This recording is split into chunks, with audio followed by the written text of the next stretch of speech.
Tobias Harris. Oh, Tobias, yes. Tobias will be a starter. Yeah. He will be the starting power forward, I believe so. That alone, I'll just say, before we get out, that alone, I do feel like it's a bit of a game changer. Yeah, because he can shoot too. Yeah, that boy. I seen some things that I'm like, oh, okay. So they got somebody. They got a plug and play guy. Yeah, I don't think he's gonna have no problems. Getting into that mix they got going. So.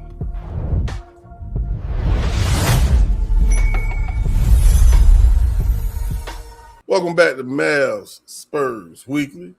We're in the building. It's Boss Man Blake. That guy is YJ, a.k.a. Jizzle. And we going to be talking, man, about these Spurs tonight. Jizzle! Yeah, that's what we do. Yeah, man. And how they tend to be building some type of camaraderie, bonding together. And they decided to go cross seas, man. They decided to go over there where the aliens from, man. What better place to do that in, man? In Paris, France. Ooh, wee. Yeah, and this specific gym they went to was where Wemby's professional development began. Some Paliers de Sports Maurice Thérèse or something. This gym, I guess, was a place where he, has some humble beginnings at. Again, 7 players went over there. Tobias Harris, Harrison Barnes, Carter Bryant, Stephon Castle, De'Aaron Fox, Dylan Harper, and Jordan McLaughlin. Went over there, man. That's it's good to see. Yeah, it's a real good look, man. If you ask me, I'm pretty sure there's a reason some of the other players did not make it. You know, because we talk about one of the 3-and-D players, Champagne. Yeah, goddamn. Yeah, I didn't see him in the picture. I didn't see Devin Vassell in the picture. Yeah, we didn't see Keldon in the picture. But you would like to see everybody, but at the same time, someone might be having a baby. People, they just spent 82 fucking games, and not even 82, more like 98 or however the fuck many come after 82 that they played. And so, people got lives and things, but this is a beautiful thing, I think. And for the most part, Tobias Harris, seeing him go along, I feel like that's a very good to see. Major key. Yeah, this is the perfect time for him to bond with these players, let them know he's all in. Yeah. And you got to remember, this is not something that they had to do. Yeah. I don't think you'll probably see any coaches there. If you do, that's cool. But this is not like a mandatory training camp, anything like that. This is something that Wemby wanted to do with his teammates. Get a head start, get above everybody else, because everybody's not doing this, man. Everybody's not doing this.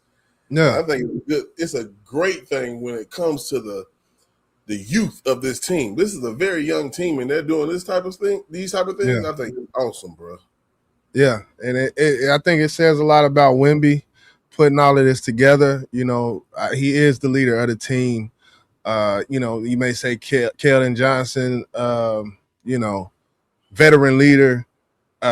There's a word before it, emotional leader. Yeah, there's other leaders, I feel like, but as far as just the flat out, just the leader of the team, definitely Wemby has to step into that and has to get used to that. And doing things like this definitely shows that he's embracing that role.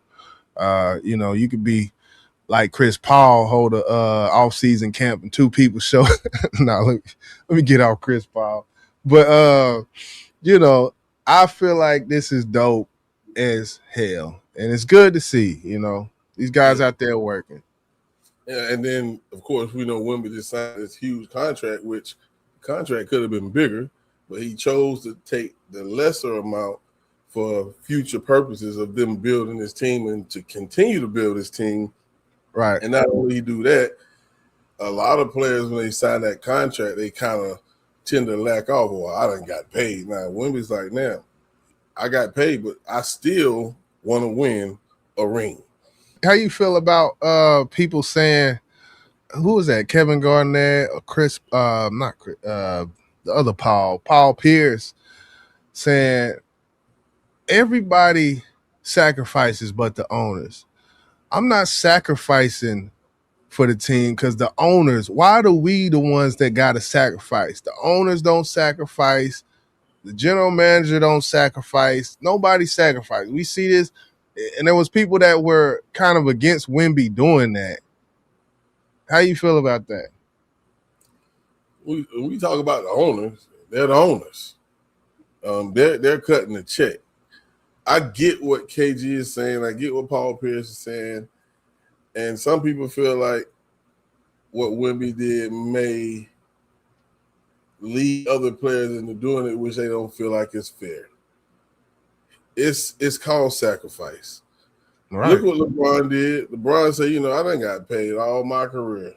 Pay me $4 million because why? I want to win another championship. Right. That's what it's about. These players, not all of them are there for the big payday. Even though they deserve that big payday, some of them say, okay, I got I'm gonna have $250 million after 4 or 5 years. That's more than enough I can live off for the rest of my life. Why am I complaining? All I'm doing is what I love to do. But what I want to do is win a fucking championship. So, it's called sacrificing. And if he chooses to go that route, I'm not mad at him. And do the general manager make as much money as Wemby? No, he don't. Right. That's just like McLaughlin, the one on the end of the bench. You gonna ask him to sacrifice, and he only making what, $3 million? No, you're not gonna ask him to do that. You're gonna ask the big dogs. It's just like when they do on the layoffs. They start with the big dogs with the big paychecks. So that's just what it is, man. Right. Someone start with someone that can actually really move the needle if they choose to take less. Yeah, this person here, eighth man down the line. You take $2 million less, you're not putting no dent in shit. So I respect it. I and I've seen a few analysts breaking it down like that, and I didn't really understand it. So yeah. Yeah, it's really what's important to you. And I'm not saying the owners or the GMs, they want to win rings too. It makes the organization look a lot better. And it is what it is. I'm not mad. One thing I do want to touch on is some changes that happened with maybe a player or two. Let's start with Castle. You know that dude has grown 2 inches, man. They say he's 6'8" now, man. 6'8"? 6'8". How old is he? 20 what? 23? No, he's younger than Wemby because he came in the league after Wemby. He gotta be 20, 21. 21, I believe. But they say you're supposed to stop growing at 21. Is from what I learned about, when it comes he 21. So yeah, he 21. I don't know, man. Hey, but now you got a 6'8" shooting guard. I ain't gonna lie. I really don't know. I don't know if that'll help. I don't know what height. Well, he's a rebounder. He crashes boards, so that aspect is gonna help. But I feel like the things his offensive weaknesses, I feel like won't be. There's no gain to more height as far as what he needs to work on. I feel like what he needs to work on is what he needs to work on offense. Defensively, great. But if he doesn't work on the things offensively, then it's just a just like a stat. It's just a data that's there that is changed. But I feel like his peak or his potential isn't based on anybody height. It's about he got to get some things on offense taken care of. Well, I mean, him growing 2 inches is not something that he asked to happen. It ain't like he said, "I'm gonna start Yeah. doing some leg up so I can grow." It's just something that happens naturally. So I Yeah. get what you're saying, but I think it could help. But at the same time, the guy played like he was 6'8" last year, Right. especially when he dunked on Hartstein in the Western Conference Finals. That was Man, that was just crazy. crazy. But yeah, I just want to throw that out there because they said Wemby grew an inch or two last year. And I Yeah. think, man, damn, man, Yeah. I thought we were done growing. Yeah, we got Derek Lively. They said in the offseason, Derek Lively, he didn't shot up 2 more inches. So, Mm. got him listed. I think it's 7'3" now. What do you think about the young gunners that's MIA? Of course, you kind of talked about this the other day. Oh yeah. The rookies, Yeah. Reed and Jacoby kid, Constantness. Constant, and it's one more I can't think of his name, but we see a lot of injuries that's being shown in these reports when it comes to these rookies. Yeah. Do you think that may be a reason they're not over there in France, or do you feel like they maybe weren't invited? What's your thoughts about those young I guns? probably more or less just the injury. If you're not 100%, you don't want to be partaking in no, strenuous activities, full runs or whatnot. With these guys, man. If you're not 100%, do not partake. I just see it like that. I think the preseason, a lot of things can be telling from the preseason, and as long as them guys ready to go when preseason come, then that's what's important. That's where they need to get ready, um, to make their name. True that, true that. Now, I've seen a few of them in the summer league playing and seen some good things from a few of the big men. One I haven't seen yet, and I think that's Constance, the big guy with the dreads, I believe from Kentucky. I haven't seen much from him. I've seen Reed, I've seen Jacoby. And I think they got some other players I didn't even know they had on that in their summer league camp. Like it was this guy from China, but he can shoot. Oh yeah, Never heard of him, but this guy, I don't know where he came from, but they got him. Then they also got the guy that they had on the roster last year who didn't get no playing time, who I felt like he's a great player and has a lot of potential to help. But guess what? He plays the same position where they're stacked at.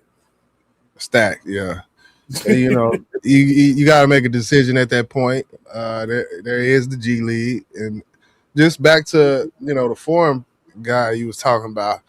Some of these foreign guys, they coming in, they rookies in the NBA, man, but they're already laced.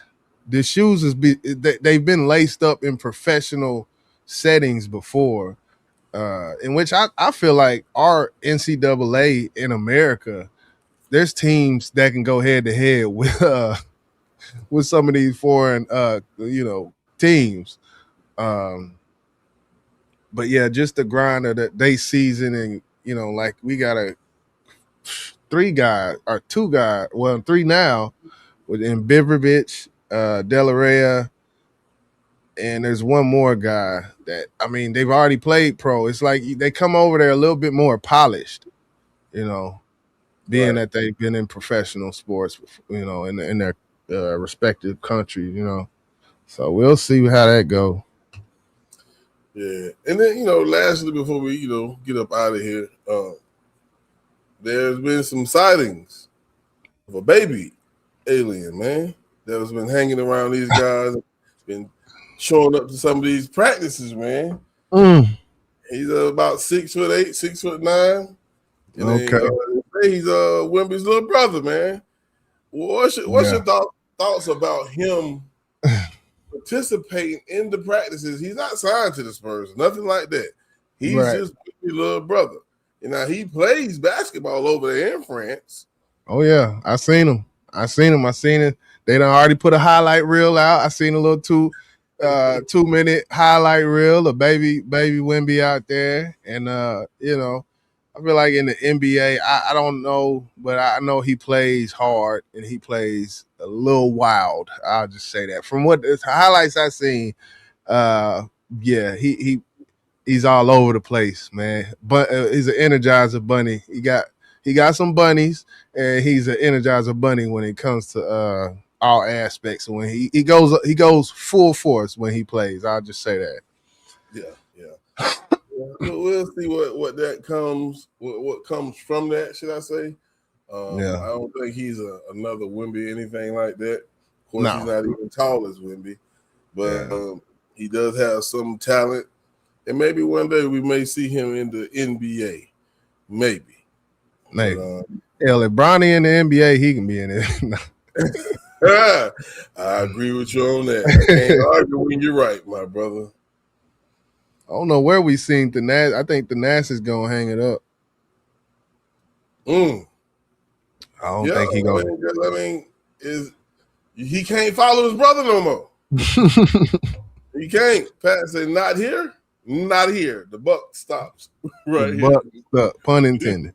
Nope. Yeah, man. But yeah, We that's shall all we see. have. You got anything else, man? You want to touch on before we wrap this up? Nah, man. Preseason.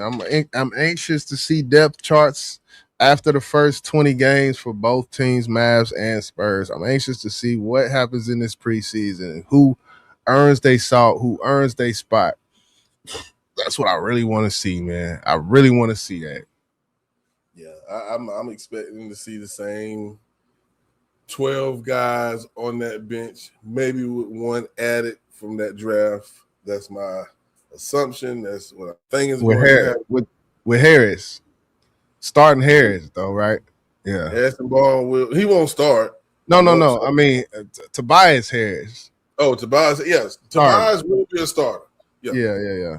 He will be the starting power forward, I believe so. That alone, I'll just say, before we get out, that alone, I do feel like it's a bit of a game changer. Yeah, because he can shoot too. Yeah, that boy, I seen some things that I'm like, oh, okay. So they got somebody, they got a plug and play guy. Yeah. I don't think he's gonna have no problems, getting into that mix they got going. So yeah. Salute to the Spurs, man. Salute to Wemby, being the leader that he is, getting these guys together over there in Paris, France. There's gonna be some things coming this season that it's gonna be very, very dangerous for the other 29 goddamn NBA teams. You understand me? I'm gonna let you have it. Yeah, man. Spurs Mav Weekly, man. That's boss. I'm YJ. We up out this thing. Yeah, no. Go, Spurs, go.